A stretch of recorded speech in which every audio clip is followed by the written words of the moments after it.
कहानी की शुरुआत होती है जब कुछ पुराने स्पेशल फोर्सेस के फौजी अब मजबूरी में चोर बन गए हैं। पहली चोरी में उनका लीडर बैंक मैनेजर के पास गया और उसने बिना दया किए मैनेजर के सीने में गोली दाग दी। बाकी लोगों का झुंड एकदम से घबरा गया। चोरों ने बहुत ही परफेक्ट तरीके से सिक्योरिटी गार्ड्स को कंट्रोल किया। उन्होंने एक ब्लूटूथ स्पीकर हॉल के बीच में फेंक दिया। उस स्पीकर के अंदर से एक कड़क आवाज निकली, सब नीचे लेट जाओ, अपने हाथ जमीन पर रखो। ये सुनते ही लोग डर के मारे तुरंत नीचे बैठ गए। बैंक के एम्प्लॉयज ने भी डर कर जल्दी से जाके सेफ खोल दिया। पूरे 2 मिनट में सब कुछ खत्म हो गया। चोर पूरे $3 मिलियन यानी लगभग 25 करोड़ लेकर भाग गए। जाते वक्त उन्होंने एक मोशन एक्टिवेटेड बॉम्ब छोड़ दिया। फिर दोबारा से वही कड़क आवाज सुनाई दी, अगर कोई भी उठाया पुलिस को कॉल किया तो बम 15 मिनट में फट जाएगा। निकलते हुए उनके लीडर ने सीसीटीवी कैमरा की तरफ देखा और कैमरे को गोली से उड़ा दिया। पलक झपकते ही चोर शहर की गलियों में गायब हो गए।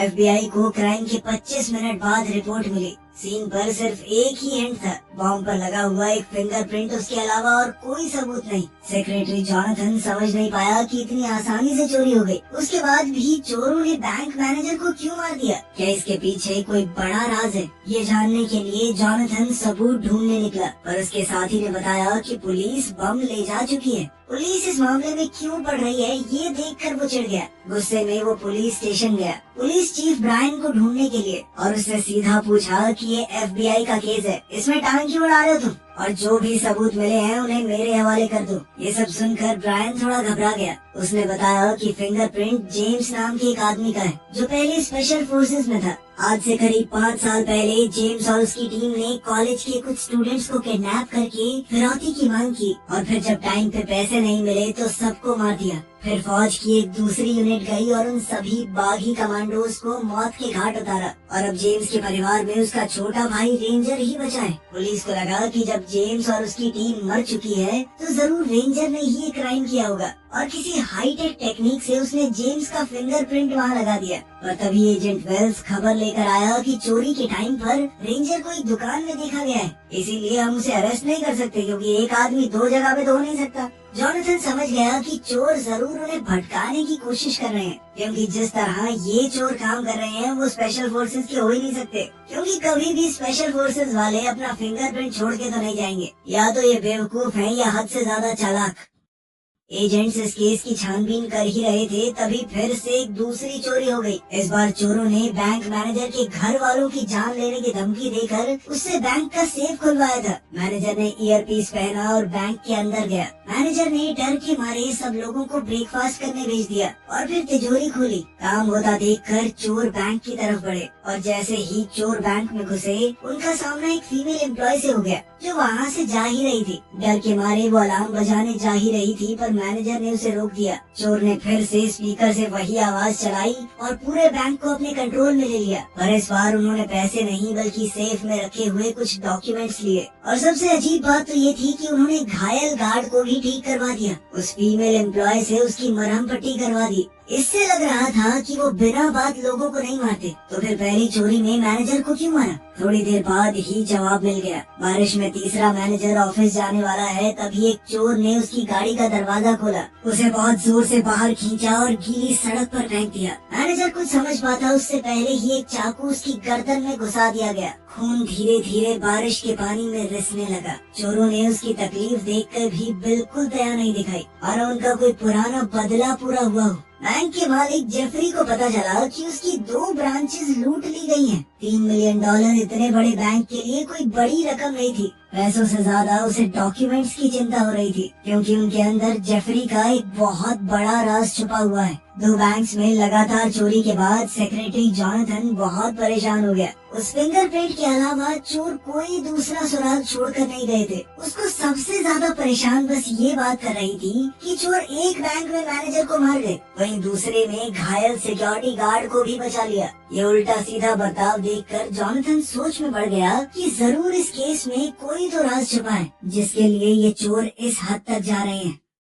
इसके बाद जॉनथन ने बचे हुए बैंक मैनेजर से पूछताछ की। उसे लगा नहीं था कि मैनेजर कुछ खास बता पाएगा, पर मैनेजर ने एक नया सुराग दे दिया जॉनथन ने पूछा कि क्या बैंक का मालिक जेफरी यहाँ अक्सर आता है। मैनेजर ने बताया कि जेफरी एक बहुत ही अमीर आदमी है। उसके नाम पर देश भर में लगभग 3000 बैंक की ब्रांचेज हैं। उसके पास इन छोटी मोटी ब्रांचेज में आने का टाइम नहीं है। हमारी सबसे बड़ी ब्रांच में भी वो साल में शायद 1 या 2 बार जा पाता है। तो इतनी छोटी ब्रांच में आना बिल्कुल भी नॉर्मल नहीं है। और अजीब बात ये थी कि जेफरी हर रोज इस छोटी ब्रांच में आ रहा था, वो भी बिल्कुल क्लोजिंग टाइम पे। वो खुद तिजोरी को चेक भी करता। ये सुनकर जॉनथन को तुरंत लगा कि इसमें कुछ तो गड़बड़ है। फिर एक कलीग ने हिला देने वाली खबर दी। चोरी किए गए नोटों का सीरियल नंबर ट्रैक करने से पता चला कि वो $3 मिलियन किसी चैरिटी को दान कर दिए गए हैं। इतनी बड़ी जानकारी पुलिस चीफ ब्रायन ने फिर से जॉनथन को नहीं बताई। जॉनथन को इस बात पर बहुत गुस्सा आया।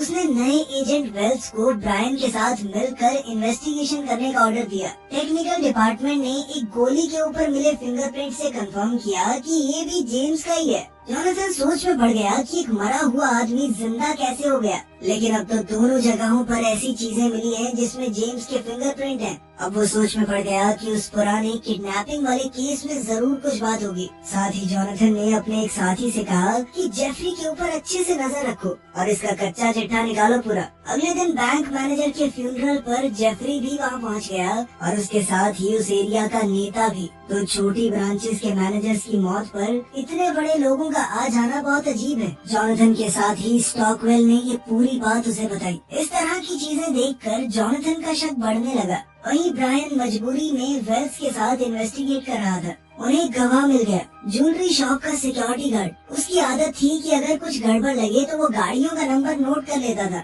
उसने चोरों की गाड़ी का नंबर नोट कर लिया था और चेक करने पर पता चला कि ये गाड़ी रेंजर की है। इसके बाद ब्रायन ने तुरंत ऑर्डर दिए कि रेंजर को पकड़ लो। इसी वक्त हेडक्वार्टर्स में जॉनथन को एक अजीब सी फाइल मिली। उसने सोचा कि ये कोई इन्वेस्टिगेशन रिपोर्ट होगी, लेकिन उसके अंदर कुछ फोटोज निकली। ये फोटो उस एरिया के नेता और जेफरी की थी। वो दोनों काफी करीबी दोस्त लग रहे थे। फोटो साफ साफ चोरों ने ही भेजा था। इन सारे सुरागों को जोड़कर जॉनथन ने फैसला किया कि उसे जेफरी से सीधी बात करनी होगी। अगले दिन वो बैंक हेडक्वार्टर्स गया और जेफरी से मिला। उसने जेफरी के मरे हुए छोटे भाई का जिक्र किया, जो कि पुरानी किडनैपिंग का विक्टिम था। उसे ही स्पेशल फोर्सेस की उस टीम ने किडनैप किया था और इस सब में उसकी जान भी चली गई थी। जॉनथन के सवालों पर जेफरी बिल्कुल शांत रहा, कोई रिएक्शन नहीं दिया। और फिर जॉनथन ने एक और सीधा सवाल पूछा, जो डॉक्यूमेंट चोरी हुए उनके अंदर क्या था? ये सुनकर जेफरी का चेहरा लाल हो गया। ये देखते ही जॉनथन समझ गया कि जेफरी का उस छोटी ब्रांच में जाना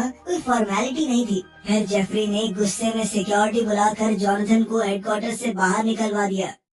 इस वक्त चोरों ने अपना तीसरा ऑपरेशन शुरू कर दिया। इस बार उनका सीधा टारगेट हेडक्वार्टर्स ही है। चोर बहुत तेजी से काम कर रहे हैं। हर आदमी का रोल एकदम साफ है। उन्होंने जल्दी ही बैंक की मेन लॉबी को पार कर लिया। अंदर सिक्योरिटी काफी टाइट है, कस्टमर्स का रश है, पर चोर बिल्कुल सही तालमेल के साथ घुस गए। वो केबल्स का इस्तेमाल करके मेन एरिया में घुसना चाहते थे। उसी वक्त जॉनथन को जेफरी के गार्ड हेडक्वार्टर से बाहर ले जा रहे थे। उसने चोरों को देखते ही जल्दी से सबको नीचे लेट जाने को कहा। लोग पैनिक में चिल्लाने लगे, इधर उधर भागने लगे। चोरों ने मौका देखकर एक सिक्योरिटी गार्ड को पकड़ लिया। तभी जेफरी भी सामने आ गया। FBI की तरफ से तुरंत गोलीबारी शुरू हो गई। एक गोली गलती से सिक्योरिटी गार्ड को लग गई। जॉनथन ने भी फायरिंग करके एक चोर को घायल कर दिया। लग ऐसा रहा था कि वो घायल हुआ चोर मर गया, और जब एक सिक्योरिटी गार्ड दूसरे चोर से लड़ने लगा, तभी अचानक से मरा हुआ चोर उठ खड़ा हुआ और उसने हमला कर दिया। हालात खराब होते देखकर जॉनथन ने जेफरी को पहले एक सही जगह पहुंचा दिया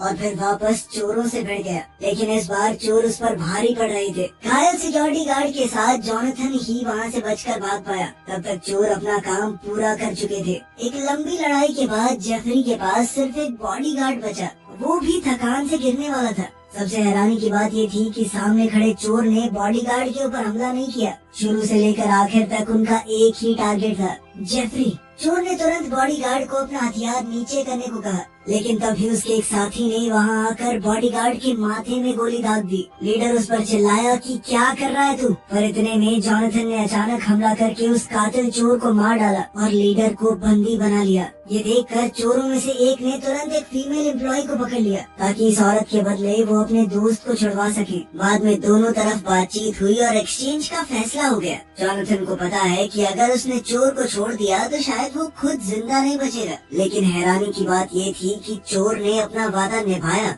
उसने जॉनथन को छोड़ दिया और अपने साथियों से कहा कि गोली मत चलाना। फिर सारे चोर बहुत जल्दी वहाँ से निकल गए। FBI ने पूरे क्राइम सीन को पूरी तरह सील कर दिया और मरे हुए चोर के शरीर से कोई सुराग ढूंढने की कोशिश की, लेकिन उन्हें कुछ भी नहीं मिला। बाद में टेक्निकल टीम ने बॉडी चेक की तो पता चला कि फिंगरप्रिंट्स तो मिटे हुए हैं और उस आदमी के सारे दांत तक निकाल दिए गए थे ताकि उसकी पहचान कभी ना हो सके। ये चोर बहुत सटीक तरीके से काम करते थे। ये देखकर अब एजेंट्स को भी लग रहा था कि शायद ये लोग पुराने स्पेशल फोर्सेस के ही बंदे हैं। इसी दौरान ब्रायन को एक कॉल आया। उसके ऑफिसर ने बताया कि रेंजर मिल गया है। ब्रायन और वेल्स तुरंत उस जगह पहुंच गए, लेकिन कमरे के अंदर उन्हें सिर्फ रेंजर की भाभी मार्था मिली। उसने बताया कि जेम्स की मौत के बाद जब भी रेंजर मिलने आता है वो उसके घर कुछ पैसे देकर जाता है ताकि बच्चों का गुजारा हो सके। ब्रायन को लगा कि यहाँ से कुछ नहीं मिलेगा। तभी उसे एक और रिपोर्ट मिली कि रेंजर एक पुराने घर में देखा गया है, शायद वहीं पे बाकी चोर भी छुपे हों। लेकिन ब्रायन ने ये बात वेल्स को नहीं बताई। पता चला कि ब्रायन की पत्नी बहुत लंबे समय से कैंसर से लड़ रही है और ब्रायन की छोटी सी सैलरी में उसका इलाज होना मुमकिन नहीं। अपनी पत्नी का दर्द याद करके ब्रायन और मजबूर हो गया और उसने एक बड़ा फैसला लिया। अगली सुबह जॉनथन को एक अनजान फाइल मिली। ये भी चोरों ने भेजी थी। फाइल देखकर जॉनथन हिल गया। उसमें जेफरी के सारे जुर्म लिखे हुए थे। जो राज जेफरी इतने सालों से छुपा रहा था वो पूरी तरह नंगा हो गया। पता चला कि सालों पहले जो बड़ी किडनैपिंग हुई थी वो जेफरी ने ही प्लान की थी। उसका मकसद था कि उसके परिवार की जायदाद पूरी तरह उसे मिल जाए, कोई बंटवारा न हो। जेफरी ने एक बड़े मिलिट्री ऑफिसर को पैसे देकर एक झूठे टेररिस्ट को रोकने का ऑर्डर बनवाया। जेम्स की स्पेशल फोर्सेस टीम को तुरंत इस ऑपरेशन पर भेज दिया गया। टीम ने सोचा कि वो असली आतंकवादी को मारने जा रहे हैं, इसीलिए उन्होंने जल्दी से घर पर रेड की और अंदर मौजूद सभी लोगों को खत्म कर दिया। और मिशन के बाद उन्हें पता चला कि वो आतंकवादी नहीं थे, बल्कि बिना हथियारों के कॉलेज स्टूडेंट थे। उनमें जेफरी का छोटा भाई भी था। टीम को इस बात पर यकीन नहीं हुआ। उन्हें लगा कि ऑर्डर गलत था। उन्होंने तुरंत ऊपर रिपोर्ट भेजी, लेकिन इससे पहले सच सामने आता एक दूसरी स्पेशल फोर्सेस टीम ने उन पर हमला कर दिया। जेम्स की टीम तैयार नहीं थी और अचानक से हुए हमले की वजह से वो एक एक करके मरते गए। जेफरी के भाई के मरने के बाद पूरी जायदाद उस अकेले को मिल गई। उसने फौज के कुछ अफसरों को बहुत सारे पैसे खिलाकर जेम्स और उसकी टीम को गद्दार घोषित करवा दिया ताकि उसका क्राइम छुप जाए। अपने प्लान को परफेक्ट बनाने के लिए जेफरी ने पहले ही जेम्स की टीम के 3 आदमियों को खरीद लिया था। 2 वो बैंक मैनेजर्स थे जो चोरों ने बाद में मार दिए और तीसरा वो नेता जो जेम्स के अंतिम संस्कार पर आया था। इन तीनों ने मिशन वाले दिन कुछ न कुछ बहाना लगा के छुट्टी ले ली और बाद में अपने ही साथियों के खिलाफ गवाही दी। जेम्स की टीम के खत्म होने के बाद जेफरी ने इन तीनों को अपनी टीम में लिया। एक को नेता बना दिया और 2 को बैंकिंग सिस्टम में डालकर मैनेजर। इसीलिए इन तीनों का रिश्ता इतना गहरा था। जेफरी को लगा था कि उसका राज जिंदगी भर दबा रहेगा। वो इतने समय से एक अमीर और ताकत भरी जिंदगी जीता रहा, लेकिन ये पक्का करने के लिए कि उसके साथ ही उसे धोखा ना दें, उसने सबूत छुपा कर रखे थे जो अगर सामने आए तो सब पकड़े जाएंगे। लेकिन अब ये सबूत बाहर आ चुके थे और इस सब के पीछे जो लोग हैं वो उसी मिशन के बचे हुए स्पेशल फोर्सेस सोल्जर्स थे। उन्हें धीरे धीरे समझ आया कि जेफरी ने उनका इस्तेमाल किया है। उसने उनके हाथों अपने ही फौजी भाइयों को मरवा दिया। इस बात ने उन्हें कभी चैन से रहने नहीं दिया। आर्मी से निकलने के बाद इन सब ने साथ मिलकर बदला लेने का फैसला किया। उनका इरादा सीधा था, जेफरी और उसके साथियों को सजा देना। जॉनथन को पूरी सच्चाई समझ आ गई। उसने एक प्लान बनाया और सोचने लगा कि रेंजर का भी इसमें कोई तो कनेक्शन होगा और जो पैसा रेंजर मार्था को देता है वो शायद वही चोरी का पैसा है। उसने अपने साथियों को इस सब की छानबीन करने को कहा। साथ ही ब्रायन भी रेंजर को ट्रैक कर रहा था। उसने कंफर्म किया कि पैसा पुराने घर में ही छुपा हुआ है। ब्रायन और उसके एक ऑफिसर ने सुबह होने से पहले वहाँ से पूरा पैसा निकालने का प्लान बनाया। जैसे जैसे इन्वेस्टिगेशन गहरी होती गई, सभी बड़े टीवी चैनल्स पुरानी सच्चाई सबके सामने दिखाने लगे। जेम्स और उसकी टीम पर जो जुल्म हुआ था वो साफ हो गया। जेफरी ने जब ये खबर देखी तो वो समझ गया कि उसका बुरा समय शुरू हो चुका है। वो जल्दी जल्दी सामान बांधकर भागने की तैयारी करने लगा। जॉनथन ने भी उसका प्लान समझ लिया। उसने अपने साथी वेल्स से कहा कि जेफरी के नाम पर अगर कोई प्लेन बुक्ड हो तो उसकी जांच करो ताकि वो यहाँ से भाग न सके। दूसरी तरफ जॉनथन खुद उस बार में गया जहाँ जेम्स की गर्लफ्रेंड काम करती है। उसे शुरुआत से ही शक था कि जेम्स जिंदा है। सुबह सुबह ब्रायन अपने साथियों से मिलने गया। एन मौके पर उसका मन बदल गया। उसने अपने दोनों साथियों से कहा कि छोड़ो ये सब, ये नहीं करते। और उसके साथ ही पैसों के लालच में अंधे हो चुके थे। उन्होंने ब्रायन की बात बिल्कुल नहीं सुनी। उधर जॉनथन को बार के अंदर ही जेम्स मिल गया। सामने जिंदा खड़े जेम्स को देखकर उसका शक सच में बदल गया। फिर वो जेम्स को FBI हेडक्वार्टर्स में ले गया और पूछताछ शुरू हुई। सारे सुराग देखकर जॉन ने अंदाजा लगाया कि शायद बदला लेने के लिए जेम्स ही चोरों का हेड बन गया, लेकिन जेम्स ने इस बात से साफ इनकार कर दिया। उधर ब्रायन भी अपने दोनों साथियों से लड़कर अलग हो गया, लेकिन वो दोनों अभी भी पैसे चुराना चाहते थे। लेकिन उस पुराने घर में जाकर उन्हें अपनी आंखों पर विश्वास ही नहीं हुआ। जहां उन्हें लाखों करोड़ों रुपए मिलने की उम्मीद थी, वहां पैसा था ही नहीं। अभी अचानक उनके कानों में पुलिस के सायरन तेजी से बजने लगे। उन दोनों में से एक ने फौजियों पर गोली चलानी चाहिए, पर पुलिस ने उसे वहीं ढेर कर दिया। दूसरे ने ये सब देखा तो हाथ उठाकर सरेंडर कर दिया, जिसके बाद उसे भी गिरफ्तार कर लिया गया। तभी FBI में जॉनथन को खबर मिली कि ब्रायन के आदमी भी पकड़ लिए गए हैं। तभी ब्रायन भी वहां पहुंच गया। जॉनथन ने हंसकर कहा कि तुम अपना गुनाह मानने आए हो। सच सच बताओ, तुम्हें कैसे पता कि पैसा कहाँ छुपा है? ब्रायन ने कहा कि मेरे एक इन्फॉर्मर ने बताया था मुझे। तुम्हारे साथी वेल्स को भी इस सब के बारे में पता था। ये सुनकर जॉनथन एकदम चुप हो गया। उसके साथी ने कभी इस बात का जिक्र नहीं किया। कुछ गलत होने का एहसास होते ही जॉनथन ने तुरंत वेल्स की फाइल चेक की। फाइल में लिखा था कि वेल्स उसी स्पेशल फोर्सेस यूनिट का हिस्सा था जिसे जेफरी ने इस्तेमाल किया था। मिशन के बाद वेल्स ने अचानक आर्मी छोड़कर FBI ज्वाइन कर ली। जॉनथन को अब सब कुछ समझ आ गया। वेल्स को तो शुरुआत से सब कुछ पता था। उसने ही अपनी पावर का गलत इस्तेमाल करके चोरों को सुराग दिए ताकि वो जेफरी से बदला ले सके। यानी कि वही असली मास्टरमाइंड चोर है। अब पूरा सच सामने आ गया था। जॉनथन ने तुरंत वेल्स को पकड़ने का ऑर्डर दे दिया। पुलिस गाड़ियां तेजी से उसे पकड़ने निकल पड़ी। उधर स्टॉकवेल ने जेफरी की लोकेशन का पता लगा लिया था। दोनों जेफरी को पकड़ने गए पर देर हो गई। जेफरी हेलीकॉप्टर लेकर भाग चुका था। चोरों का बदले का प्लान पूरा नहीं हो पाया। ये देखकर वेल्स अपने गुस्से पर काबू नहीं रख पाया। वो धड़ाधड़ हेलीकॉप्टर पर गोलियां चलाने लगा। ये देखकर स्टॉकवेल कहने लगा, तू पागल हो गया क्या कर रहा है? वो बोल ही रहा था कि इतने में वेल्स के सभी साथी बंदूकें लेकर वहां आ गए। ये देखकर तो स्टॉकवेल भी समझ गया कि असल मास्टरमाइंड वेल्स ही है। वो हर तरफ से घिर चुका था, फिर भी उसने पूरा जोर लगाया।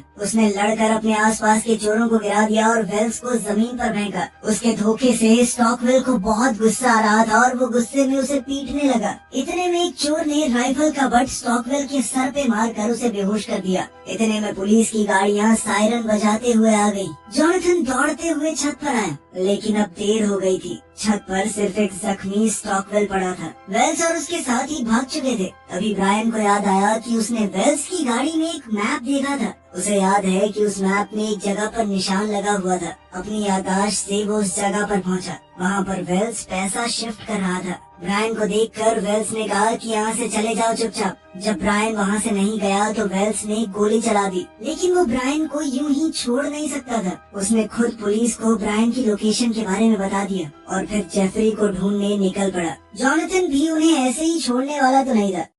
कुछ महीने बाद उन्हें मेक्सिको में जेफरी का पता लग गया। जॉनथन को यकीन था कि वेल्स भी यहीं होगा। वो अकेला ही उसे ढूंढने निकल पड़ा। जब दोनों दोबारा मिले तो जॉनथन की आंखों में वेल्स के लिए दया, गुस्सा, दर्द सब कुछ मिला हुआ था। वेल्स ने जॉनथन को बताया कि इतने सालों से हम अंदर ही अंदर मर रहे थे। उस मिशन वाले वक्त मुझे लगा था कि कुछ तो गड़बड़ है, लेकिन एक फौजी को अपना दिमाग बंद करके सीधा ऑर्डर्स फॉलो करने पड़ते हैं, यही हमारा फर्ज है। लेकिन उस दिन की हुई गलती ने मुझे कभी चैन से सोने तक नहीं दिया। जब उनका मिशन आगे बढ़ा तो वेल्स के दिल का डर और ज्यादा बढ़ गया। आखिर में सिर्फ जेम्स जिंदा बचा था। जेम्स की आंखों में डर देखकर वेल्स को पूरी तरह यकीन हो गया कि उसका शक बिल्कुल सही था। उन सबको ऊपर वाले लोगों ने इस्तेमाल किया था। सच जानने के बाद वेल्स और उसके साथियों ने जेम्स की लाश उठाने का नाटक किया और कम से कम उसे बचा लिया। लेकिन बेचारे जेम्स के पास जिंदा रहकर भी बचा क्या, वो अपनी पहचान तक खो बैठा। जो आदमी अपने देश के लिए जान देने को तैयार था, वो अब अपनी जिंदगी अपने ही देश में छुप कर गुजार रहा है, जबकि वेल्स और उसके साथी अपने ही दोस्तों को मारने के दर्द के साथ जी रहे थे। ये पूरी दर्दनाक कहानी रचने वाला जेफरी ही था, इसीलिए उन्होंने बदला लेने का फैसला किया। इस पर जॉनथन ने उससे पूछा कि उन बेगुनाह लोगों का क्या जो इस सब में बिना वजह मारे गए। जॉनथन की आवाज वेल्स के कानों में गूंजने लगी। ये सुनकर वेल्स टूट गया और बोलने लगा कि मेरा सिक्योरिटी गार्ड को मारने का कोई इरादा नहीं था, वो तो बस हो गया वहाँ पर, हमने उसे बचाने की कोशिश की थी। खैर फिर वो दोनों इस बात पर लड़ने लगे कि जेफरी को मारना चाहिए या नहीं। आखिर में जॉनथन ने कहा कि मैंने एक बार तुम पर भरोसा कर लिया, तुमने मुझे धोखा दिया, मैं एक बार फिर से तुम्हारे ऊपर भरोसा कर रहा हूँ, इस बार मुझे पछताना न पड़े। ये कहकर जॉनथन सीधा जेफरी की तरफ बढ़ा। जेफरी को अपने किए का कोई पछतावा नहीं था, बल्कि वो तो अब भी घमंड से हंस रहा था। जेफरी को अब भी ये समझ नहीं आ रहा था कि उसके साथ क्या होने वाला है। उसे लगा कि मेक्सिको आकर वो सेफ हो गया। उसने जॉनथन को धमकी दी कि अगर तुमने मुझे नुकसान पहुंचाया तो तुम भी एक गुनहगार बन जाओगे। लेकिन जॉनथन को इससे कोई फर्क नहीं पड़ा। उसने अचानक हमला करके जेफरी के पेट में चाकू घोंप दिया। लोग ये नजारा देखकर भागने लगे। जेफरी के बॉडीगार्ड ने अपने बॉस को घायल देखकर बंदूक निकाली, लेकिन वेल्स ने पहले ही उसे देख लिया और गोली मार दी। फिर जॉनथन ने अपनी बंदूक वेल्स पर तान दी। अब दोनों एक दूसरे पर बंदूक ताने खड़े थे, लेकिन वेल्स ने अचानक से बंदूक नीचे कर ली और मुड़कर चलने लगा। उसने अपनी किस्मत जॉनथन के हवाले कर दी कि जिंदा छोड़ना है तो छोड़, मारना है तो मार। उसके दिल पर जो बोझ इतने सालों से था वो आज उतर गया और जॉनथन ने भी उसे दूर जाते देख अपनी बंदूक नीचे कर ली। वीडियो पसंद आई तो लाइक कर देना, चैनल को सब्सक्राइब कर लेना। मिलते हैं अगली वीडियो में।